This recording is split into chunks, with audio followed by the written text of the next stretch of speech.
So our next presentation is the development of a random forest model for classification of Canadian egg farms according to life cycle environmental impacts. And it's going to be presented by Ian Turner from the University of British Columbia.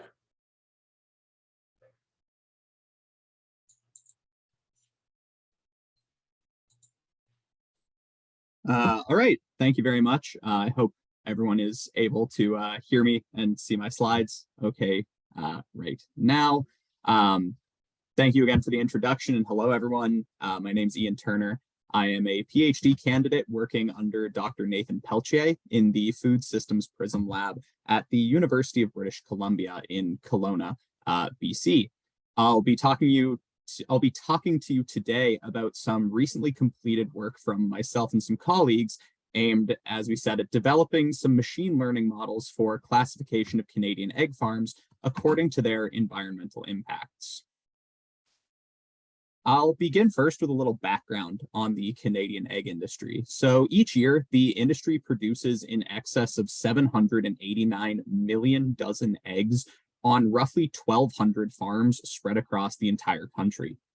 Further, the Canadian egg industry is currently experiencing a prolonged period of consistent growth that is expected to continue in the coming years. This graph on the right, for example, shows that egg production in Canada has increased from just under 600 million dozens produced in 2011 to the just under 800 million dozen that we see today, just within the past 10 years.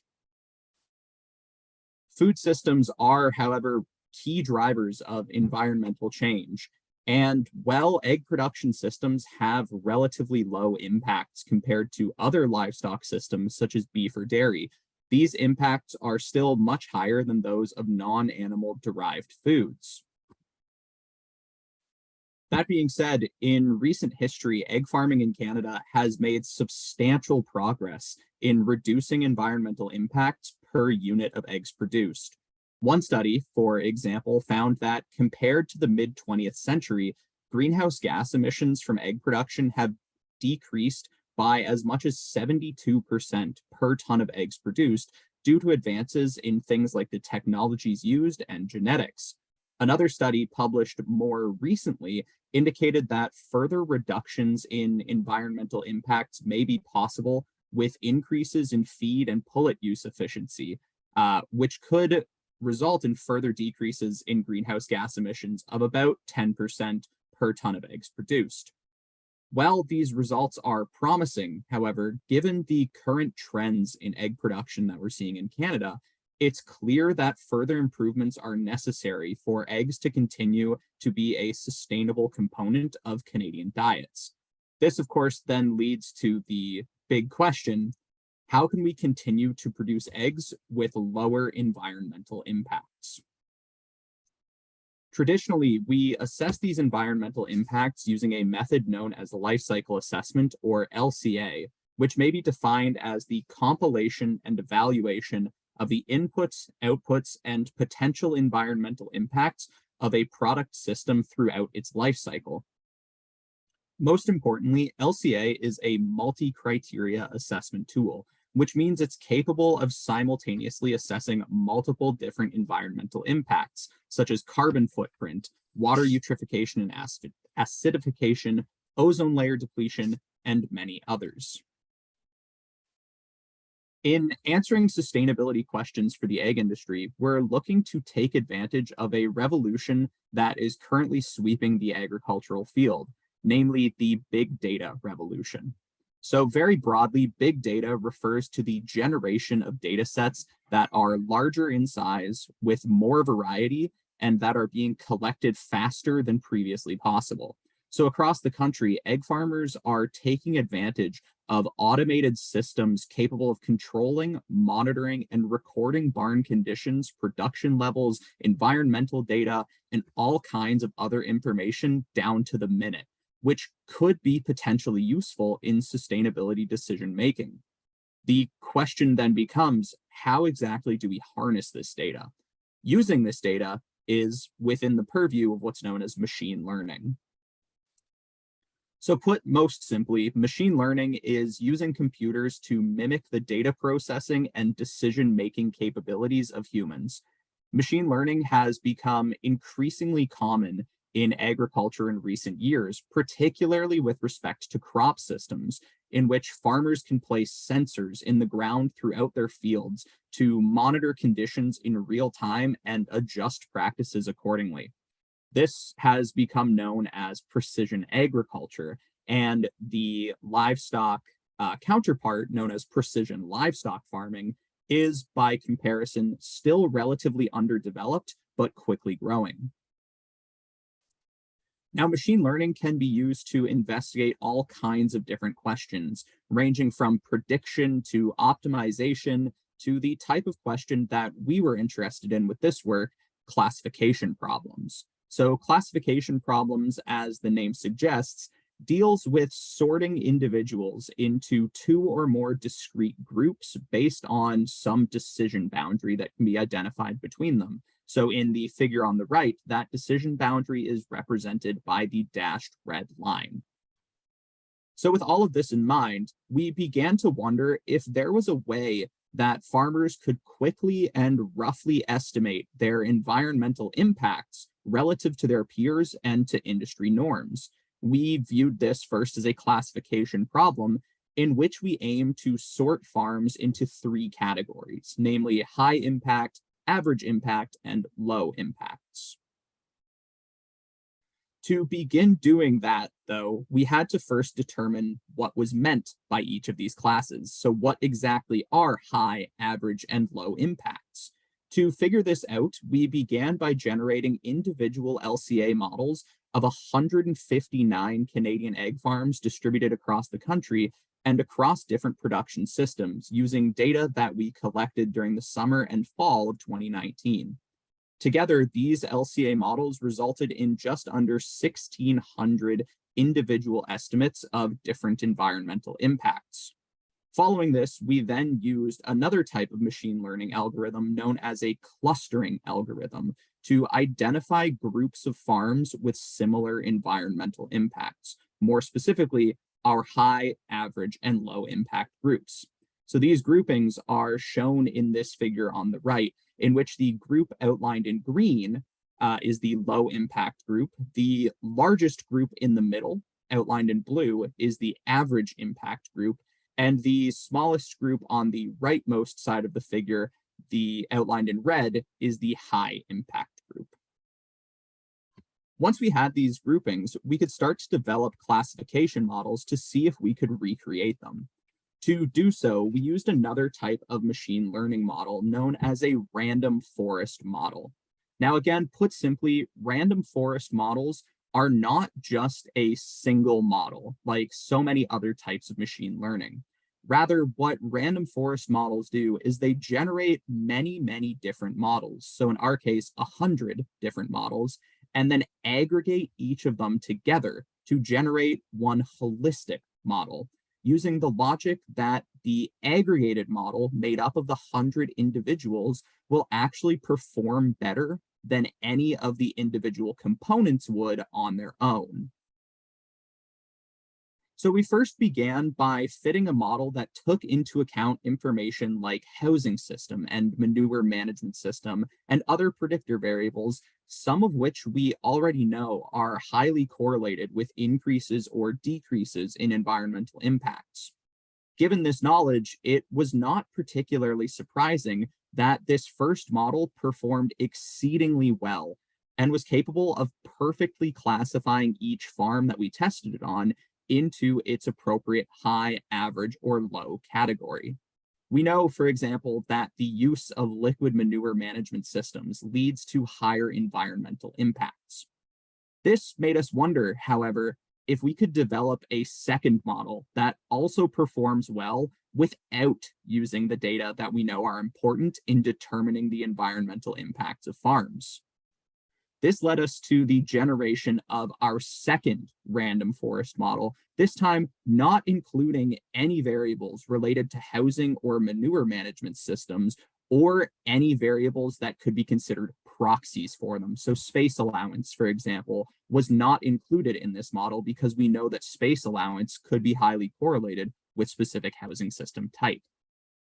Instead, this model was built using information such as the percentage of eggs discarded on the farm, mortality rates, lay cycle length, and other data. Given the expectations, we were pleasantly surprised to see that while this model did not perform as well as the first one, this second model was still able to classify farms correctly 85% of the time, which was quite promising. Of course, though, why does any of this matter? Though relatively simple, this work represents the first substantive application of machine learning techniques towards improving sustainability outcomes in the Canadian egg industry. In the future, we hope to use the work done here as a platform on which we can continue to build, harnessing the massive amounts of data being generated by farmers every day. As we do so, we can continually ask more sophisticated questions and use more sophisticated techniques, positioning the Canadian egg industry at the forefront of big data and precision livestock farming research, while also improving sustainability outcomes. And with that, I'd like to thank you and welcome any questions at this time. Thank you, Ian. That was a very interesting presentation. You also have a radio voice, for what it's worth.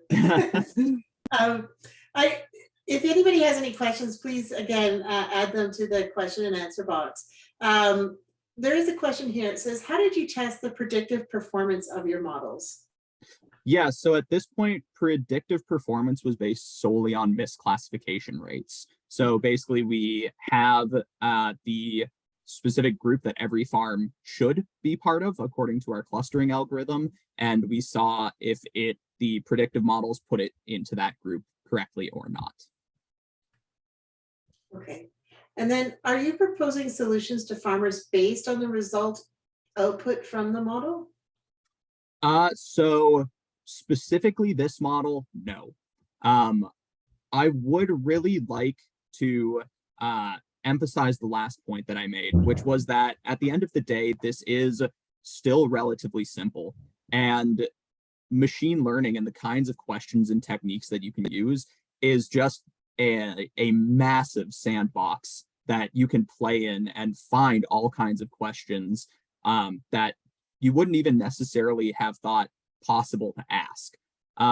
So while the actionable outcomes of these predictive models may be a bit lesser in terms of actual recommendations to farmers, the implications for future machine learning from which we can derive those actionable outcomes is massive. So, for example, from these, we can start to begin to find key predictor variables of environmental outcomes, for example, that we may not necessarily have thought of, to the point that the NEST tool, for example, the National Environmental Sustainability Tool that was recently released, we could continue to refine the predictions of environmental outcomes that farmers get from those tools if we are able to sort of continue this development of machine learning models for the Canadian egg industry.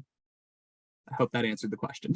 Yes, I think it did. I mean, there's work to be done yet, and there's a lot of potential there. It's what I'm gathering from that. Mm-hmm. I have some questions about some data collection, but there's another question here about the model you're suggesting sounds very similar to the environmental farm planning risk assessment process that can be implemented at the farm level.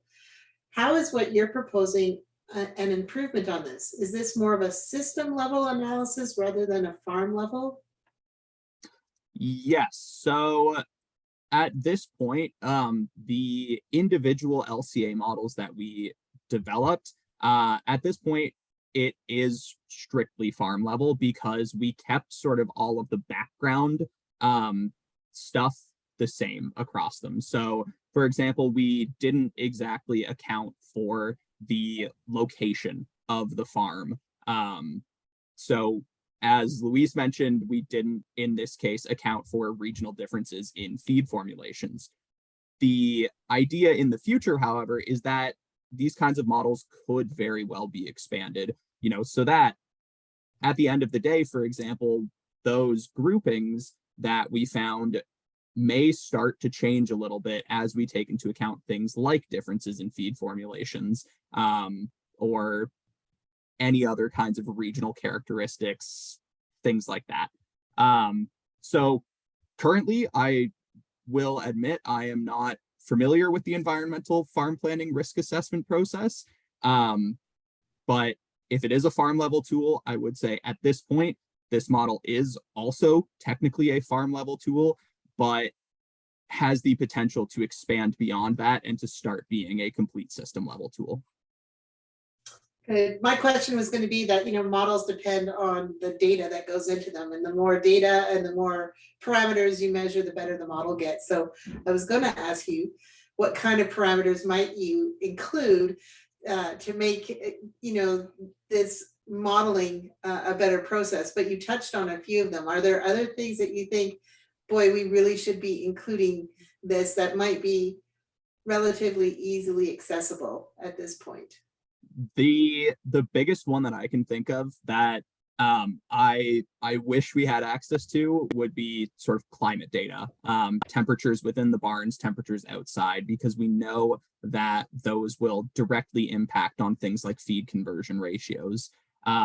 So while we don't have that data currently, I would say I hope that sort of the work that we're doing right now with what we do have, and sort of the messaging across it really shows people the potential value that we have here, to continue collecting more and more data, and sort of make it, I guess, an iterative process to just keep improving upon itself. Yeah, for sure. I imagine the environmental measurements inside the barn should be fairly accessible, because you showed some of those systems that are in the barn, so that should be fairly accessible. The outside stuff is maybe not farm specific, but maybe regional, for sure. Yeah, I believe we've sort of internally with the lab, we've chatted about ways to potentially start sort of harvesting that the massive swaths of data on things like barn conditions. I believe we've been wondering a little bit, I guess, about sort of proprietary nature and like the software that collects it, and what kind of I don't know if you would call them copyright issues or intellectual property issues, or what exactly it would fall under. But I imagine we would have to start navigating those at some point as well. But it's definitely something we've talked about. Yeah, I just wanted to, unless there's more questions, I'm just going to ask one more question and then I'll let you go, because I'm very curious about this area. You said that you measured 159 farms and you had, I think, over 1,600 data measurements. Is that right? Yep. Or 16,000? So, and then somewhere along the way, you also said that you had 100 parameters. So I was like, the math in my head was not quite jiving. Is it? You help me with that. How many on a farm? How many data parameters were you measuring per farm? Oh man. So from the original survey data that we collected, I believe there were 70 to 80 questions in the original surveys. Not all of those data went into being potential predictor variables for these specific models. I believe each of them would have had 10 to 15 predictor variables that we tried. And then, so the 159 specific egg farms that we ran LCA calculations on basically resulted in 10 environmental impact calculations per farm. Okay. I get it. Okay, good. Yeah, there was an extra step in there to sort of reduce data complexity that I didn't layer in because I didn't want to get too deep into the machine learning and the math stuff. But yeah. Okay, great. Well, thank you so much for your presentation. It was